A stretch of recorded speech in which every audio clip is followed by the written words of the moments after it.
How ancient humans killed laziness forever. You have called yourself lazy at least once this week. Maybe you looked at something important and chose not to deal with it. Maybe you had a goal you cared about and spent 3 hours doing something completely different instead. Maybe you set an alarm, turned it off, and told yourself you would start tomorrow. And somewhere in the back of your mind, a voice told you that something was wrong with you. That if you just had more discipline, more willpower, more drive, you would finally become the person you keep telling yourself you are going to be. Here's what that voice never told you. Laziness, as you understand it, did not exist for 99% of human history.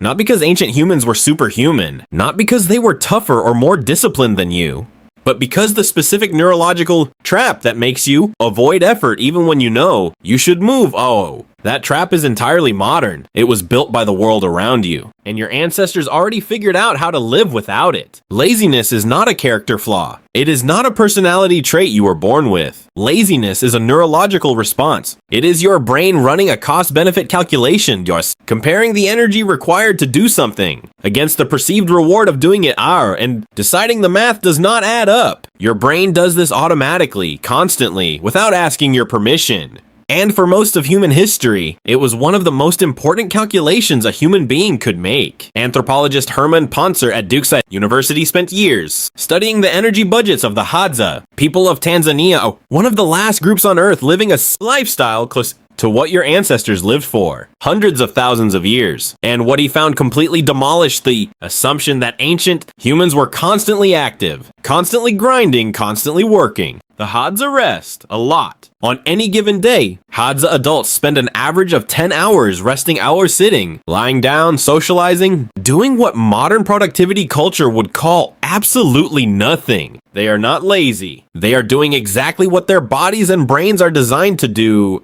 conserving energy with surgical precision so that when effort is genuinely required, they have everything they need to give it everything they have. And here is what nobody tells you. That is not the opposite of motivation. That is motivation. Rest is the preparation for everything that matters. Now here's where it gets really interesting. Modern humans are motivated by abstractions. You go to work to earn money, to pay bills, to have a life you barely have time to live. The connection between your effort and your survival is so long, so complicated, so full of systems and middlemen, that your ancient brain cannot track it, cannot feel it, cannot care about it the way it was built to care. 40,000 years ago, the connection between effort and outcome was immediate, physical, and undeniable. You tracked an animal for 6 hours, made a perfect throw, and tonight your children ate. The effort and the reward existed in the same afternoon. Your brain could feel the entire chain from beginning to end, and it released dopamine not just at the moment of success, but throughout the entire process, because the process was visibly, obviously, directly connected to something real. This is why ancient humans did not experience laziness the way you do. Not because they were forced to work. Most anthropological evidence suggests nobody was standing over ancient humans with a schedule and a deadline. It is because their brains could feel the point of the effort in real time. And a brain that can feel the point of effort does not need to fight itself to get started. That is the part that changes everything when you truly understand it. Neuroscientist Andrew Huberman has explained that the human motivation system runs on a dopamine pathway triggered not by reward itself, but by the anticipation of reward, specifically reward that feels close, real, and achievable. Ancient humans lived inside that pathway every single day. Their goals were visible. Their progress was tangible. Their rewards were immediate. Your goals are invisible. Your progress is measured in quarterly reviews and numbers on a screen.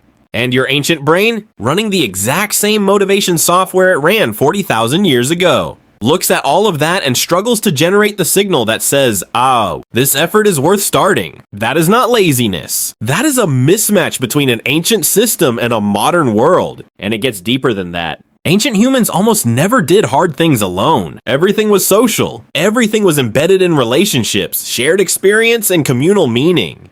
When Hadza men hunted, they went together. When Hadza women gathered, they went together.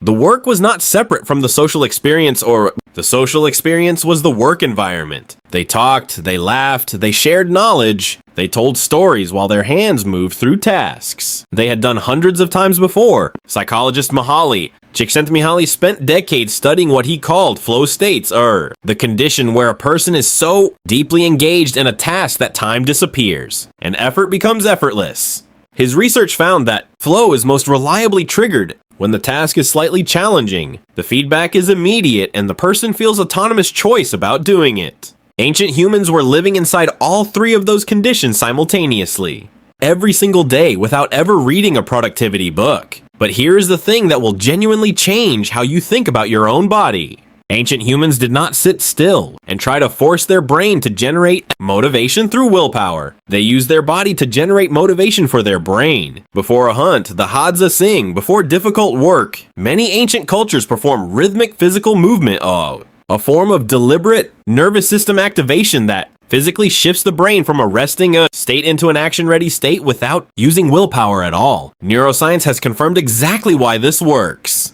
Physical movement triggers the release of dopamine, norepinephrine, and serotonin A, the exact chemicals that motivation runs on. Ancient humans were not sitting still waiting to feel motivated before they started moving. They were moving in order to feel motivated. The body led, the brain followed. This is the opposite of how modern humans approach the problem. We sit waiting to feel like doing something hard. We treat motivation as a prerequisite for movement. But for 2 million years of human evolution, movement was the prerequisite for motivation. Your ancestors never waited to feel like doing something hard. They started doing it and the feeling caught up.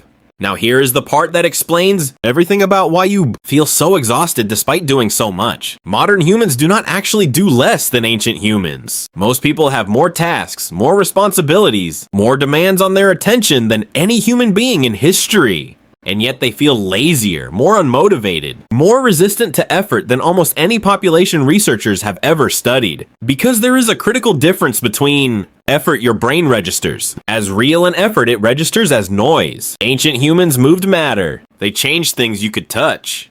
They built, hunted, gathered, crafted, and at the end of every day they could see and touch the results of what they had done. Modern humans spend enormous energy answering emails that generate more emails, attending meetings that schedule more meetings, producing reports nobody reads, satisfying metrics that measure nothing physical. And your ancient brain watches all of this and registers it as exactly what it is, effort without a body. Effort without a result you can hold in your hands, and it responds the way it was designed to respond to genuinely pointless effort, by generating resistance, by making the couch feel more appealing than the task. That resistance is not laziness. That resistance is your brain accurately identifying that something about the effort in front of you does not match what effort is supposed to feel like. Ancient humans did not kill laziness through discipline. They killed it through design. They built lives where everything they did was visible, physical, immediate, and communal. 4 conditions. That is all. Make your goal something you can physically see.